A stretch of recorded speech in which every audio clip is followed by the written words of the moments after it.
নমঃ পার্বতী পতে হর হর মহাদেব। আমি স্বপ্না, আর আমি আজকে বৃহৎ শিব মহাপুরাণের দ্বাবিংশ অধ্যায়ের অতৃশ্য লিঙ্গ মাহাত্ম্যর আজকে 7 নম্বর এবং 8 নম্বর পাঠ করতে চলেছি। আজকে এই দুটো পাঠ করলে দ্বাবিংশ অধ্যায় সমাপ্ত হয়ে যাবে। তো তোমরা সকলে চলে এসো বৃহৎ শিব মহাপুরাণের মধুর বাণী শ্রবণ করতে।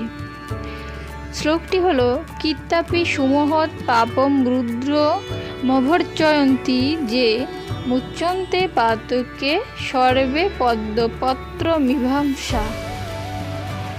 শ্লোকটির অনুবাদ 7 নম্বর পাঠ থেকে হবে। তো অনুবাদটি হলো, জলপূর্ণ গর্ত দেখি সেই ঋষিবর পত্নী প্রতি ধন্যবাদ দিলেন বিস্তর। তখন তাহাতে নামি করিলেন স্নান, পুনঃ করেন গঙ্গার স্তব গান। তবে